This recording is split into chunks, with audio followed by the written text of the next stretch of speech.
Maraming mga update. Kain po tayo. Kain po.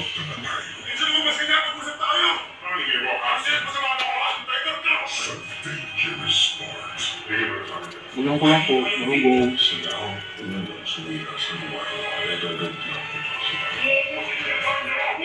Tapos ang suka. 8:40 p.m. May arthritis dahil sa pamamaga. Baka di kaya na ibang gamot. Relax na. Gamot prescribed naproxen. Magandang, WARAY. Started 50s. If lahat na yan. From Tarshan.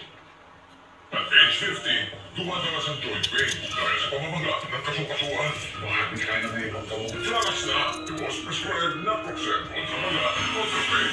Started 50s. If lahat na yan. From Tarshan. Choose your favorite snack combo. Sa bagong favorite mix and match. Pick any bean and match it with any side. Any combination. Sulit at 75 pesos. Magkakasubuan na naman tayo ah. Pinawin na po ng Bagyong Ulysses ang malaking bahagi ng Luzon. Ang igugan ang posibleng makakituan na pinili kahit ala sa Dalugan City noong Sabado ang pinakapataas na index. Mukhang subukan, ang hindi init man yan, umalakas na bagyo. Hindi mo kayang vulkasiho. Vulkasi, para sa akin, ito ang pinagusbok ng panahon.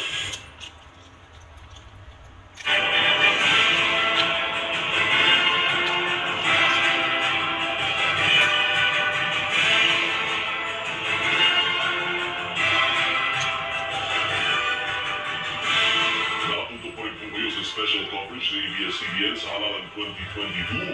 Makasama po natin bias si Attorney Van de la Cruz, nagpagsalita po ng Parish Pastoral Council for Responsible Voting o PTCRP. Magandang umaga po sa inyo, Attorney de la Cruz. Good morning, Sir Alvin. Magandang umaga po sa ating lahat ng mga tagapaginig na. Tugma po ba yung nakikita ninyong numero sa electronic results ng transparency server?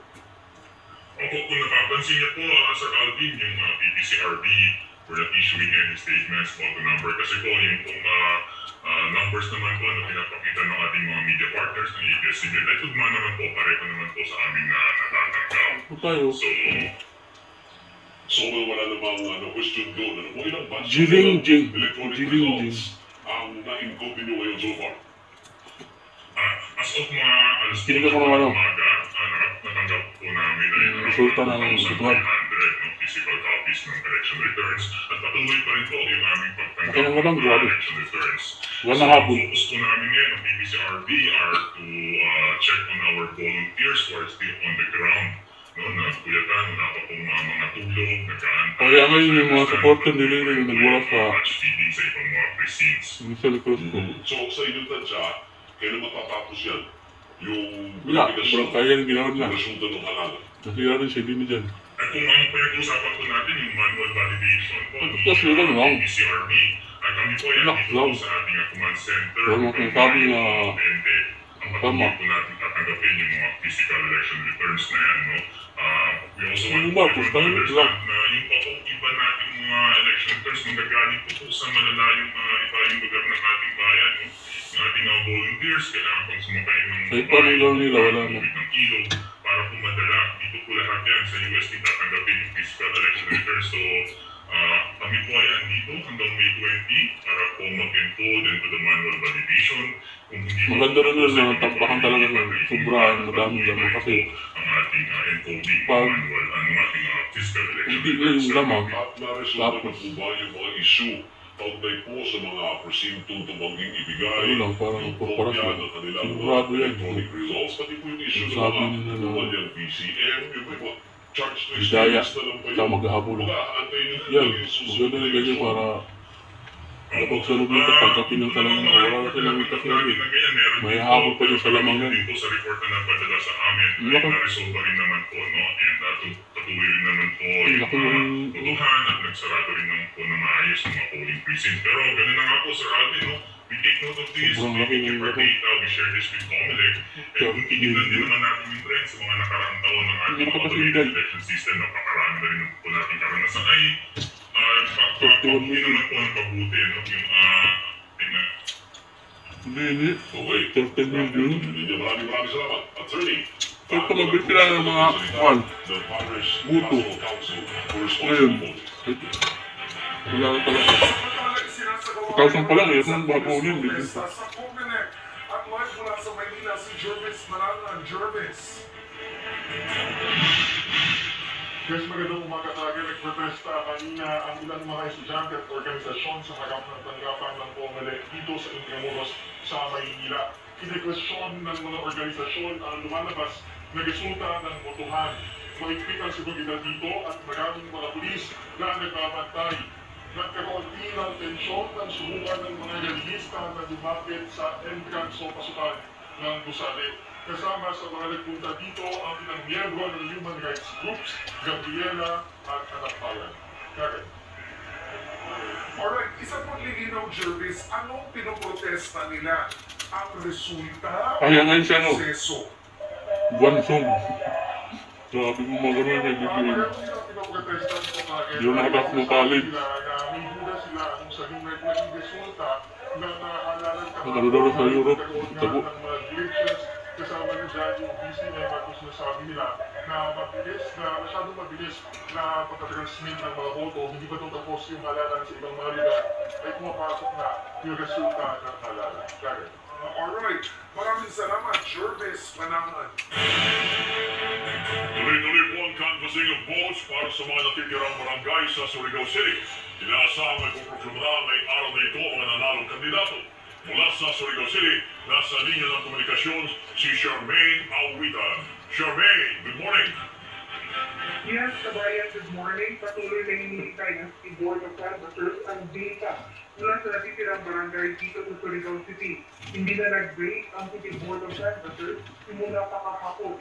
Inaasahan ngayong araw ay maiproklama na ang mga nanalong kandidato dito sa Surigao City. Sa record ng City Commonwealth ng Surigao, may 170 clusters to place ang lungsod na may 108,000 Ay, maghabol. registered voters mula sa 54 na barangay ng lungsod. Alam ko na kahapon na mag-convene ang City Board of Canvassers na pinangunahan City Election Officer Arvelino Dark Edilio sa muli ang panungsod.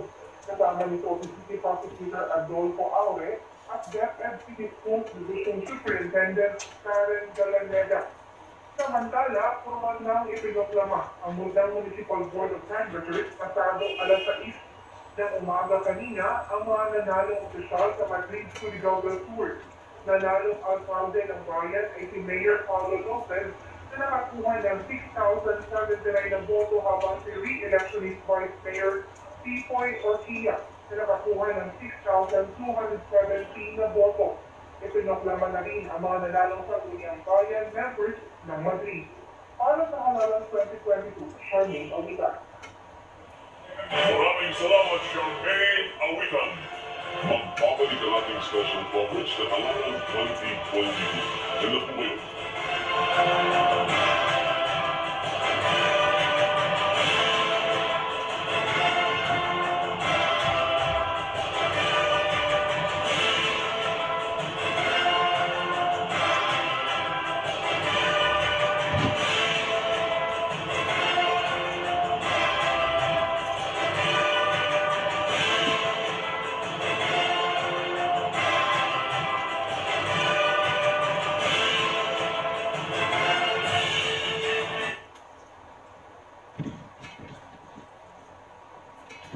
Magkaisa tayo sa saya. One time sa ito. Sino yung may sa salamentos na kita ko ang kasama ang kabibaihan na nagmumuna sa pagrama. Pagpili ng makakatito. Na-inspire po ako na pinuno nila yung responsibility nila sa magulang nila tapos nila. Thank you, Ryan Bang. To prove your worth, magpatuloy kaya ang kanyang laban hanggang quarterfinals sa ating kampiyon. Showtime! Kapamilya, maging mapanuri sa balita ngayong halalan. Get the facts on Halalan 2022 anytime, anywhere. Breaking news and live results on Election Day at your fingertips. You can also watch our election coverage live at our ABS-CBN News YouTube channel. Watch history being made as we elect the next leaders of our Bye-bye. country. Subscribe na rin po. Salamat sa follow na ito.